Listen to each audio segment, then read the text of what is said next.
Hi, Year 11s, this is Mr. Lim here, and this is going to be our first video on hydrocarbon compounds, part of the hydrocarbon series, so let's get started. Right, so today we're going to have a look at hydrocarbons, which means it's the nature of carbons and hydrogens and how they bond together, and we're going to learn a whole bunch of definitions. Okay, so let's have a look. Carbon is a very versatile element due to its ability to form four covalent bonds with other materials. Okay, so four covalent bonds. Remember that you need to say the word covalent there, otherwise it's not going to get you full marks, right? So high number of covalent bonds means it can create different molecules of varying size and complexity. Okay, so in other words, you can make lots of different things with it. It often bonds with hydrogen to form family substances known as hydrocarbons, okay, which are very important. So substances that only contain carbon and hydrogen are called hydrocarbons, and that's what we're learning about this video series. Okay, so all living things contain carbon-based molecules bonded with other non-metals such as hydrogen, oxygen, and nitrogen, phosphorus, and sulfur.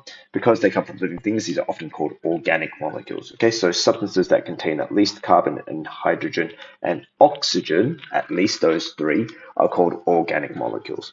Okay, so that's the definition of those ones. Because of the wide variety of substances that carbon can form due to its high covalent bonding capacity, it can sometimes create different hydrocarbons with the same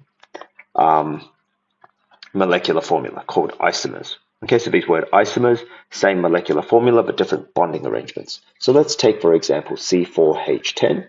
Okay, so C4H10 has the ability to form this structure here, 1, 2, 3, 4 carbons with 1, 2, 3, 4, 5, 6, 7, 8, 9, 10 hydrogens attached to it like this. Okay, now each of the carbons has 4 covalent bonds coming out of it. Each of the hydrogens only has 1. That's one form or one isomer of C4H10. But another isomer of C4H10 could be this, okay, where you see that one of the carbons sticks out. Instead of making a straight line, it sticks out. We call it a branch from the main chain.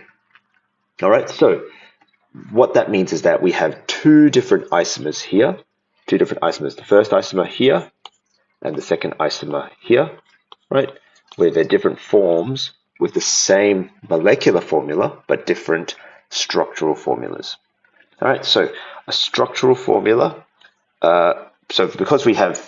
because these two different substances have different physical and chemical properties, they have the same molecular formula, we need different ways to write their identities in chemical equations called structural formula. So structural formula shows the different parts of a hydrocarbon or organic substance, combining all of the atoms, so instead of combining all the atoms. So what does that mean? So let's have a look here. So C4H10 is the molecular formula. So that combines all of the carbons together, all of the hydrogens together. And that's what we've been dealing with most of the time. But a structural formula will show how it's actually structured. All right, so that first one, the one highlighted yellow, would be CH3 to show this portion here, CH3. Then it would be CH2 to show the next portion there.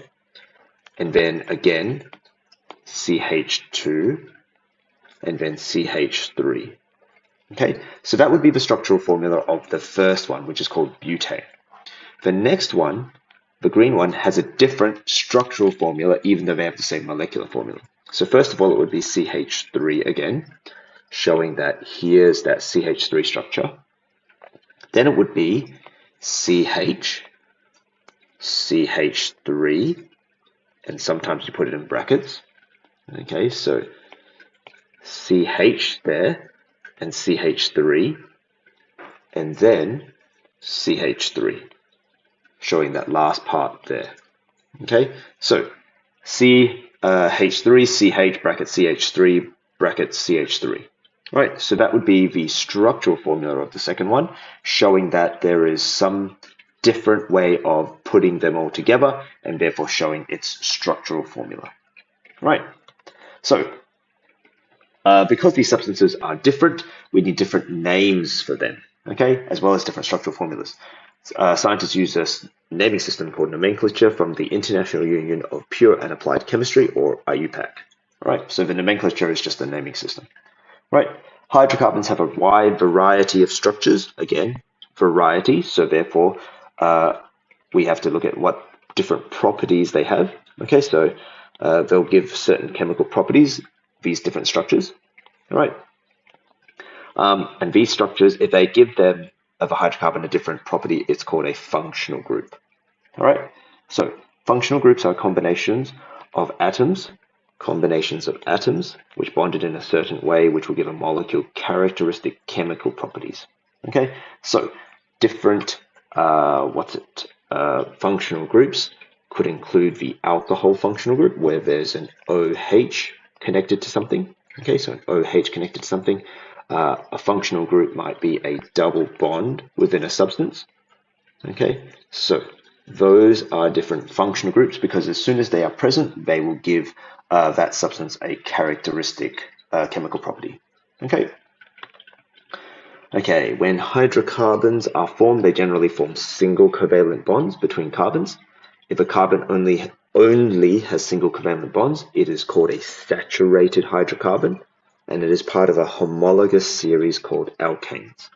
Okay, so saturated hydrocarbons is when they only have single bonds between their carbons. All right, and then a homologous series are families of hydrocarbons with the same characteristics of bonds between carbons. Okay, so they've all got single bonds between carbons, therefore they're part of the homologous series of alkanes. Okay, however, if you have one or more double bonds, then they're part of a different homologous series called alkenes. And then if they have one or more triple bonds, they're part of the homologous series called alkynes. Okay, and if a double or a triple bond is present, it's called unsaturated. And so we'll learn more about alkenes and alkynes and alkanes later on, but the idea is that you need to understand and recognize the difference between unsaturated, has at least one double bond or triple bond, whereas the saturated ones only have a single bond. Right, so if I was to draw this substance here, okay, this would be, and if, okay, so you'll get used to me just drawing lines where H's would be. Okay, so that's what it will look like there. Right, that eraser is way too big. Okay, right, so those lines there, that is a part of the homologous series of the alkenes, right? And so therefore that one is an alkene because it has one double bond. Okay, let's have a look at the last bit. Okay, so hydrocarbons that make up linear molecules are described as aliphatic hydrocarbons. Okay, so linear means they just make a line, which is what we've just seen a couple of, right? And if they make ring structures, they're called cyclic hydrocarbons. Okay, so ring structures or linear, that's aliphatic or cyclic. Okay, so what might that look like? So a ring structure could be something that looks like this, where there's no end carbons. Okay, so that one looks like that. Right, where each line represents a hydrogen coming off it, so they all have 4 covalent bonds, or a aliphatic one would just be something like that, okay, where it's one line. Okay, now the last bit that we need to know is that they have aliphatic hydrocarbons have a general molecular formula which helps them identify them faster. So if I write C8H16, right, and I tell you that it's an aliphatic carbon, we see that, okay, this one here, if this is N, this is 2N, okay? So therefore, it's part of the alkene family, right? If I write out C2H6, we see that that's N and that's 2N plus 2, right? That makes that an alkane. All right, so these general molecular formulas just help you identify what type of hydrocarbons they are, but then they tell you no information about what structure they form. Okay, and that's it for the introduction. We'll see how we go with the next video. Adios.